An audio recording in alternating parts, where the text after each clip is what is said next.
Hi everyone, weekly preview time. Back to a Tuesday this week after going early last week. A bit more of a mishmash of events going on across the globe, if you like, which I'm just going to draw a little bit of attention to this week. But just to touch on the European cross-country trials at the weekend at Liverpool, that all the focus really was on that from a British distance running point of view. And great day, partly because it didn't rain too badly, but seeing so many good athletes and supporters that we know out on the course, some great races, intriguing races, and yes, I think Britain will have some good teams in the European Champs, of course.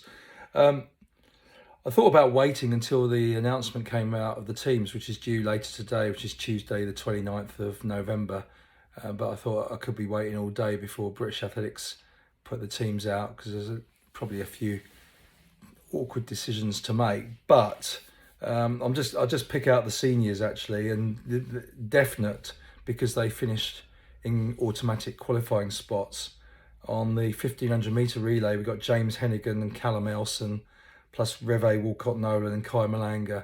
And like everything with athletics, it's always good to see people that have had their struggles and come through. Reve and Kai both had, I suppose, quite difficult years last year.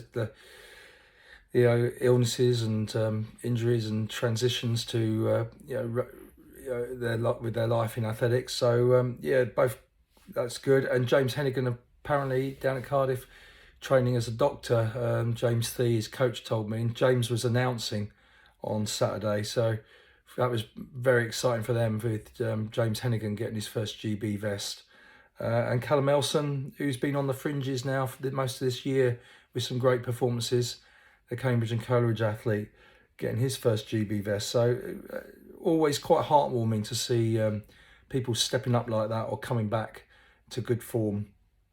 And then on the men's side, on the senior men's team, I won't go into the under-23s and under-20s just yet, but just mention Emil Caress, Hugo Milner, Mark Scott and Jack Rowe were the 4 qualifiers automatically, and there's 2 more going to be added to them.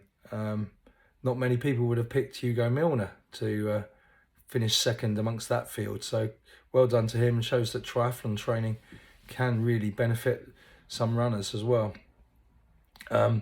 Similarly, on the women's side, Jess Warner-Judd, Megan Keith, Abby Donnelly and Jess...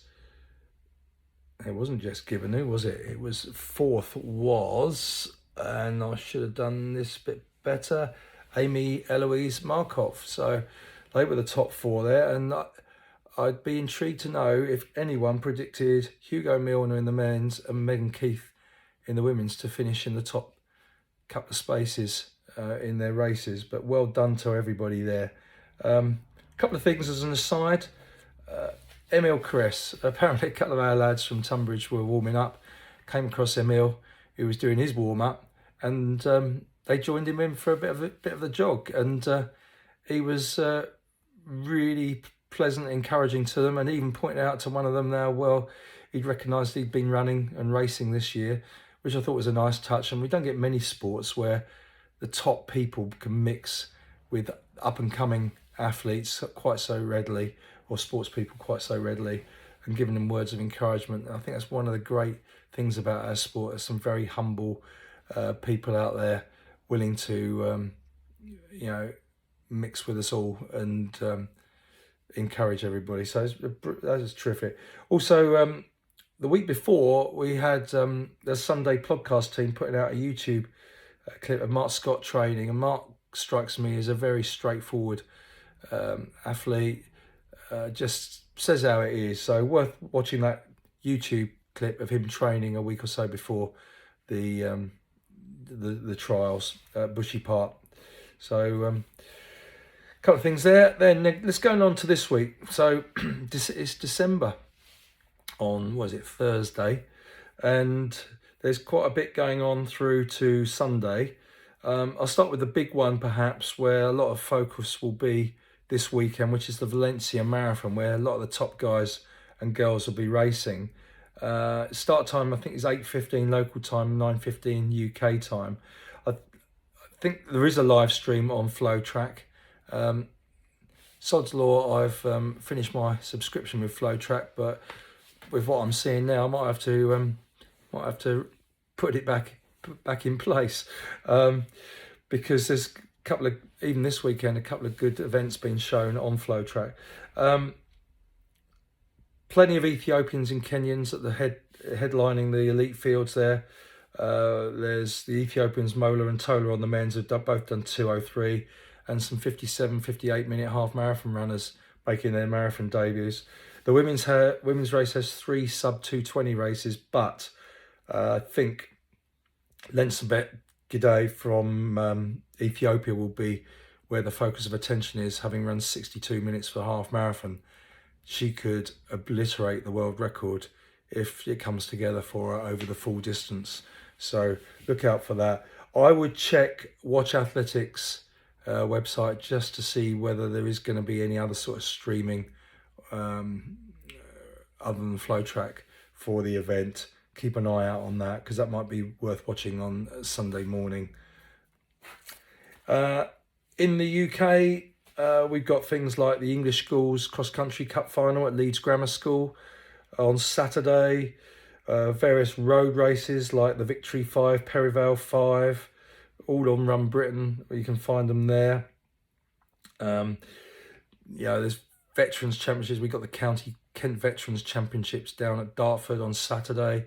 I might pop along to that to support everybody from the club. And then we've got a couple of other interesting events going on in the States. We've got the Sound Running Cross Country Championships at Austin in Texas, where it looks like plenty of the shoe company teams are pitched against each other. So, for example, we've got a team from On Running, Puma, Tin Man Elite, Under Armour, Hoka, the Bauman team. So that's quite an interesting development. And that's on Thursday, the 1st of December. It's in Austin. That's the Sound Running Cross Country Champs. Again, look at the Sound Running website for live coverage of that. Then there's also some terrific 5,000 metre indoor fields being put together at Boston on the weekend, and that's on the 3rd. And amongst the fields are, on the women's side, Caitlin Tui, who won the NCAA Cross Country Championships recently, but also Katie Snowden and Holly Archer, the Brits, down on the start list, who are running for the Under Armour team. And then on the men's side, I'll just pick out a few that you might be interested in, because there's some really good Americans in the lineup, including Nico Young, who was second in the NCAA Cross Country Championships and who's run 13:11 for 5,000 metres already. But amongst the Brits, there's Neil Gurley, Scott Beattie, and intriguingly Rory Leonard. Now, I wish I could say more, because I don't know whether the British teams are out yet or will be out today for the European Champs, but I wondered whether Rory would be included in the under-23 team for the European Champs, or maybe he's declined to even do it. Who knows? So we'll find out later. But he's otherwise down to start an indoor 5,000 metres at Boston on the weekend. So that's about all I've got. Quite an interesting mix. I might have to go away and put in place my FlowTrack subscription, because the Boston meet is also on FlowTrack. A bit annoying, because I thought they were losing their way, so I'd cancelled the subs. But I might have to put them back in place. So plenty going on. Look forward to the European teams for the European Champs being announced today. By the time most of you watch it, you'll know. And hope you have a good week. Cheerio.